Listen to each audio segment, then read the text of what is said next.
Hey, what is going on, Colts Nation? He is Jamal, and I am Eric, your co-host of the Colts Cast. Yo.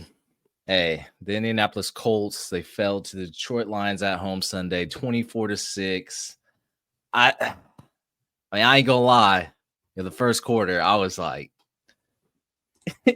Maybe cooking some up. I was ready. I was like, yo, we cooking. We cooking. We shut the Lions out in the first quarter. We were up 3. I felt good. We probably had our longest drive of the day on our first, our opening drive. But then the wheels fell off. So let's just talk about Jamal. Where are we starting? Man, just go ahead and hit that like, subscribe button for us. Let us know you're here. Drop a comment below. Colts fans, Lions fans, anybody. Let us know you're here. Tell us your thoughts on the game. Appreciate all the love from everybody who dropped a comment last episode. It was greatly appreciated, and nice to see another fan base come in here and talk that talk, and be casual about it, and respect the game across and the board. Be real about it. I mean, they're exactly. real. Their team is really good, but they kept it cordial. We had fun. I had fun reading those comments. Kind of knew what was going to happen this game, except I would say, I don't know, that this game could have went the other way if a couple of things fell into our place. Anthony Richardson, this is another box score game where if you're just the casual Anthony Richardson hater, you go and look at this and you say, wow, 11 for 28. Oh man, he's going to be out the league in the year. 172 yards, 0 touchdowns, 0 interceptions. Took 0 sacks, 60.4 passer rating.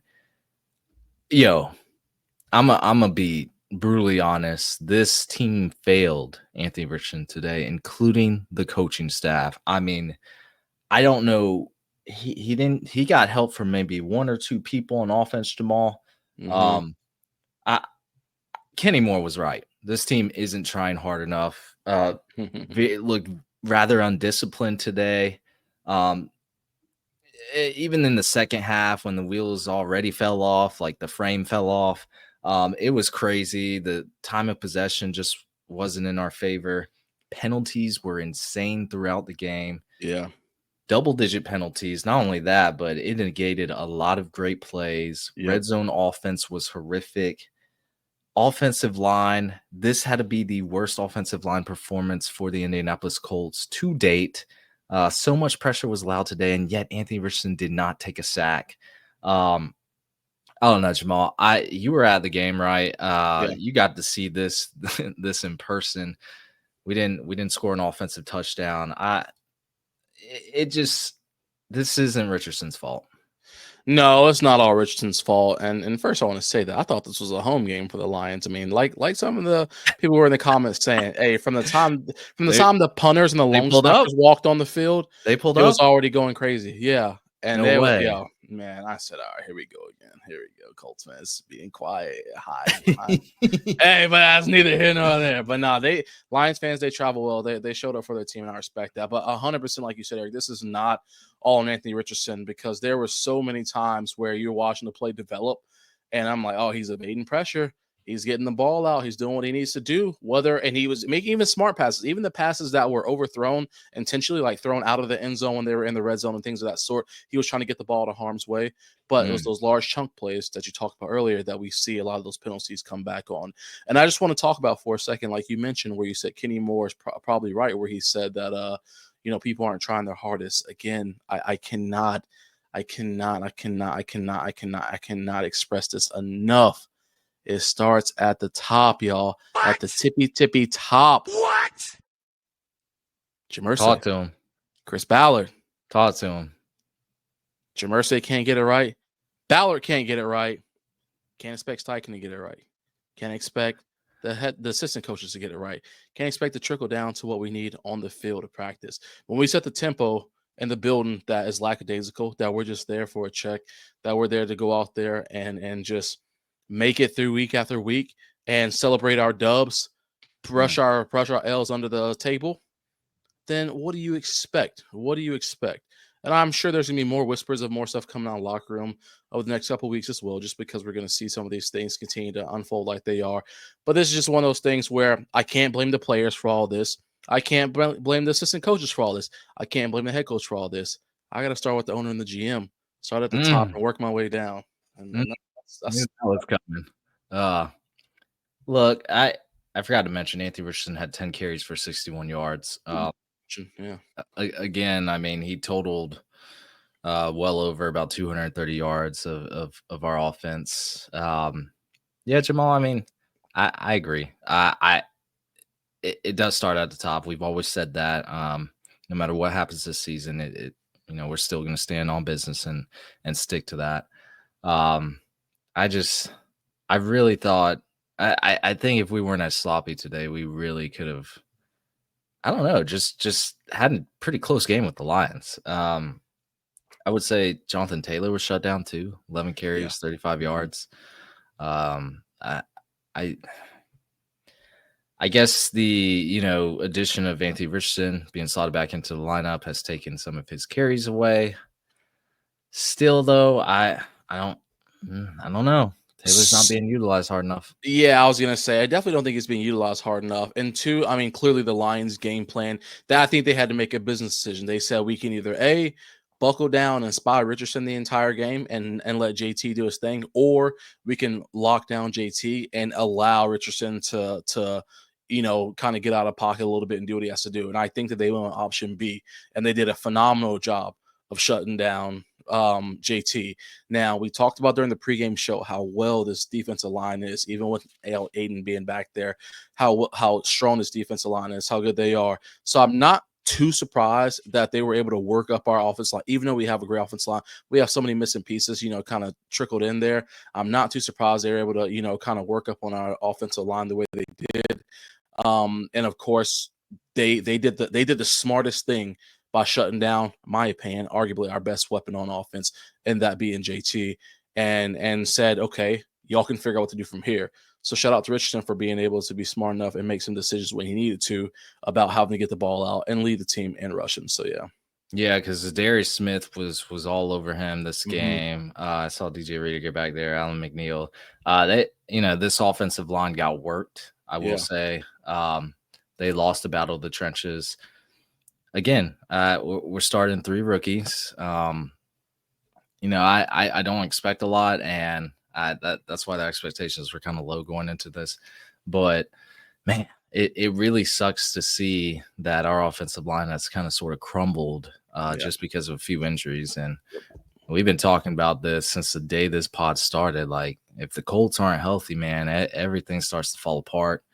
I will say Michael Pittman had his best game yet this season. He was on one today. He was making every single catch that was coming his way, virtually 6 catches for 96 yards. He was balling out, and we have high praise for Josh Downs, but Pittman came alive this game. I mean, even though we couldn't score anything, but that was for a few other reasons. But Pittman came alive. Pierce came alive with a big bomb as well. He gets his 1 or 2 shots down the field a game. But Jamal, I will say this tight end room. I don't know. Brock Bowers looks so good in the blue and white, man, right now. But I will not say. We'll talk about when we get to defense. So it's kind of hard to say. We should have taken Bowers. If Bowers were available, we should have taken him over Latu at this point. I don't know. Bowers is looking crazy too. Let me stop talking.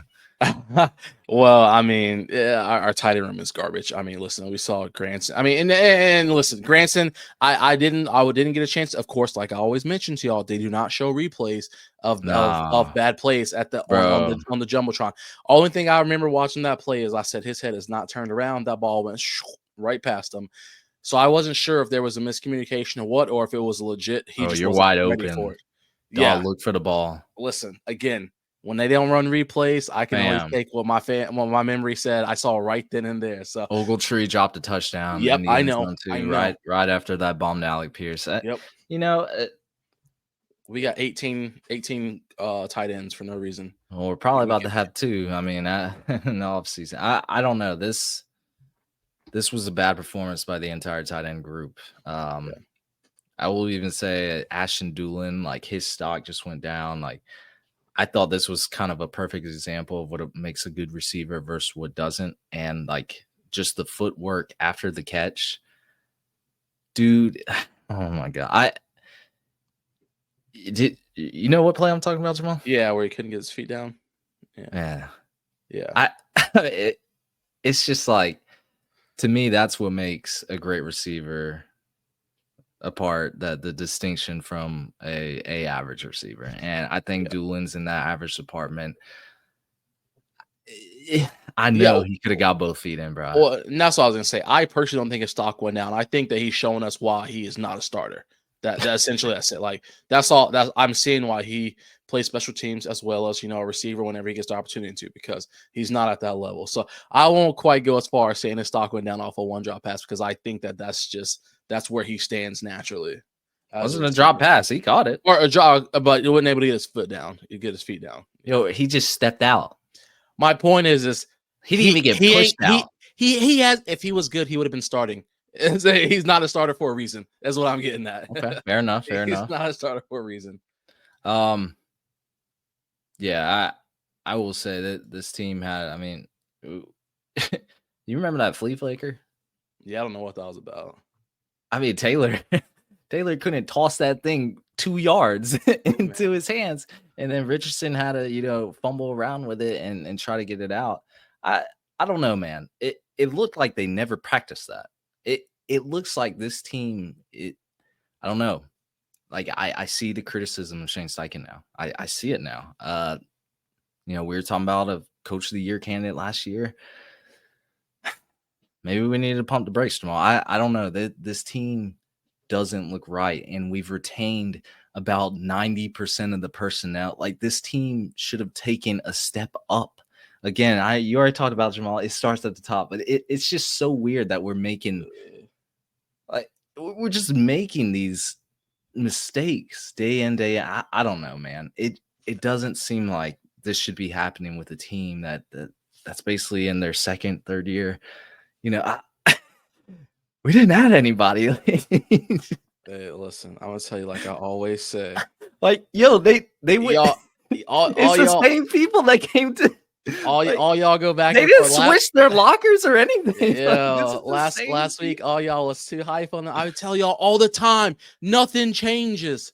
Nothing changes. Y'all ride these highs and lows. I don't know. I don't get it. Stop being fair weather fans and appreciate what's going on. This team has been the exact same team. We beat an ass Jets team last week. That's just the reality of it. We beat an ass Jets team. But y'all still going crazy talking about how we them boys. No. The Cowboys ain't them boys. We ain't them boys. We ain't going to be them boys because we got the same people on the squad. So listen, I'm not criticizing Shane Steichen, because last week when we had a good game, I was not saying he was the Coach of the Year, because he wasn't. Shane Steichen is doing the same play call he was doing last week. We're just doing it against a good team this week, and we're seeing what happened when we go against a good team. You can't go forward because the Jets are trash. That's why we work them up like that. But we play against a good team like the Lions, and we just said, oh shit, we forgot to play football. That's just the reality of it, guys. Let's talk about our defense, man. Let's talk about that. Let's talk about what the Lions did on offense. Jared Goff, pretty efficient day, 26-36, 269 yards. I will say, Jamal, I will say this. Like I said, we had the number one scoring offense held in check in the first quarter, shut them out.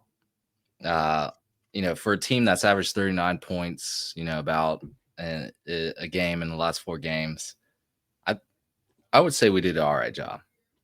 I mean, we held them in check when we really need to. The Colts were pressuring Goff, so I loved seeing that. This is why I didn't want to go on like, oh, we should have got Brock Bowers somehow, because I will say, Latu looked like a stud today. I mean, he looked like the real deal, constantly applying pressure. Believe he got a sack as well. So. Yeah, I think he did. I want to confirm. No, I know he did. Yeah. Yeah, he got a sack. Yeah, he got the sack. Yeah. I didn't know if he got 2 or not. Okay. But he was getting to the quarterback. He was applying pressure. I feel like our D-line was just applying pressure. Dio Dangbo was getting there. Buckner was getting there. Like, even Taven Bryan was like, it looked really good. Now, we couldn't capitalize on it because Goff was getting out of the pocket and he was making plays. He was extending. So I would have loved to see a few more sacks come out of this. Like Goff only took 3 sacks. I think it should have been a little bit more than that. But Goff did what he did, and he made plays. Not only that, we allowed the Detroit Lions to convert 60% of their third downs. You can't win a football game like that.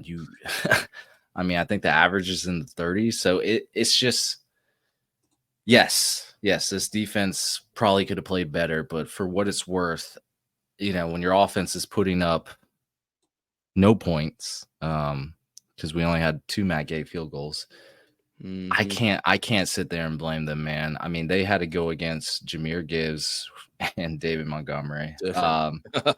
Yeah, and them boys scored 3 touchdowns total.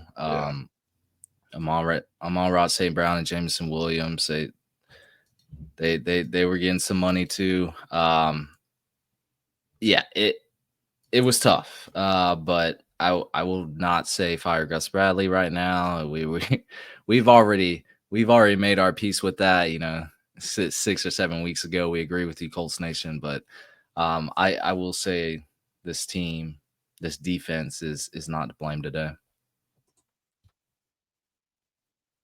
Say the line again, Ballard. We like the groove that we have. That's all I got for y'all, man. Oh. For anybody on audio, check the video right there. He threw up a meme. Nah.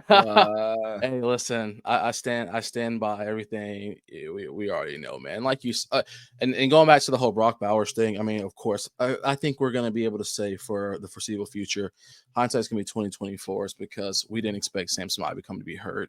We didn't expect to have 8 tight ends and none of them could produce either. So it's just like, I mean, it's easy right now to say, man, maybe one would have been a little better than not, or whatever the case is. But no matter what defense, they, again, this is not a fire Gus Bradley episode. I still believe he should be fired, but nothing he did today has tacked on to me being more furious about him needing to be fired. Like, it's the same level. Like, well, yeah.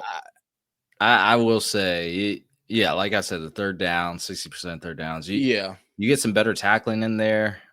You eliminate some of those third down conversions, and this defense plays at a top-notch level. Yeah. But yes, look, we already know it. Yeah. They got weapons for days. We talked about the pregame show how good the Lions' weapons are, and there's a reason why the Lions are 9-1. And we limited them to an extent. I know. Yeah. I know. This is why, like, I don't want to blame the Colts defense. I mean, Jared Goff didn't have 1 touchdown. Yeah. Gibbs and Montgomery didn't average more than 5 yards a carry. Amon-Ra St. Brown, we ended his touchdown streak. Like, there are positives to this defense. We need to look at the offense and why our pass catchers can't catch a ball, why our offensive line can't stop holding on any 10-plus yard gain. That's what we need to start. That was crazy. Like, bro, like, what is going on? I mean, maybe the refs were out for us because they did throw like 15, 16 flags this game. But, man, they showed the replay on my TV, and you were clearly holding. You clearly false started. It was bad. It was very uncharacteristic. But, again, we have some injuries on that O-line. Our pass catchers, this receiving room isn't amazing. So hey, look. I mean, I don't know. Because if think about those ones that Josh Downer got called back, had he not had those bombs called back from him, his numbers would have been looking like typical week after they week. Were. Number, they were. So they've been look. I think that, again, if it wasn't for the holds, even if we wouldn't have scored on those drives, if it wasn't for the holds, based off of the numbers we would have seen from the rest of the receivers, I think we would probably be saying that the receivers overall had a decent game. Whether or not we were able to finish it, a wide receiver group, yeah, maybe, but the offense as a whole, though, garbage for this. It was garbage. I mean, 4 or 5 of those plays, and I mean, I don't know, Jamal. You have Doolin not staying in bounds. You have Colin Granson looking at the crowd. You have Ogletree. I just catch the ball, bro. Like, Put it in your chest. Hit your hands. That's all I'm gonna say, man. Yeah, this defense, I thought, for what it's worth, played well. Nick Cross was our leader in tackles. This seems to be a recurring statistic. On defense, yeah, I mean, different. You could say, okay, either Nick Cross is dropping in the box, but even if you say that, like, they're getting to the second level. Mm-hmm. That's the problem. So Nick Cross is having to clean up. Zaire and EJ are up there getting their tackles. I'm not gonna come at this defense today. We need to figure out what's wrong with this offense. I mean, maybe Aaron Glenn just had this offense in confusion, but it didn't look like that to me. It looks like the Colts had themselves in confusion. Yeah, it's typical Colts fashion. I do have a question though, like, just because I wasn't quite sure. It's hard to tell again because I'm not seeing replays of the game, but I saw Zaire's numbers are, of course his tackles are high up there, 13 total, 8 solo. There were a few plays though where I feel like I was watching him and he was just kind of like all over the place. As you watching it on TV and getting a chance to see replays, how was his play overall? Because there were some times where I'm like, I don't want to say he was stat padding, but like I'm like, he kind of just jumped in the pile at the, or got a hand on somebody, so we're gonna get tackles bumped up there. So how did it look from the TV side of it? I don't want to. I'm not calling him out. I'm just it's a legit question because I was just like thinking myself. I'm like, dang, I feel like he wasn't at the start of this tackle, or he got a hand at the beginning, but I didn't see him finish it. So. Yeah, Zaire Franklin, to me, he's missing the part of I do think he's allowing a lot of completions, and you can blame that on scheme. Like, sure, maybe Bradley's scheme it doesn't tailor his strong suits and things like that. Yeah. But no one is going to tell you that Zaire Franklin is a great coverage linebacker. Yeah. And I think that's one part of Zaire's game that he's missing, but he does have some great strengths, man. Like, a lot of forced down plays. I can remember seeing Zaire Franklin being in there and making that stop.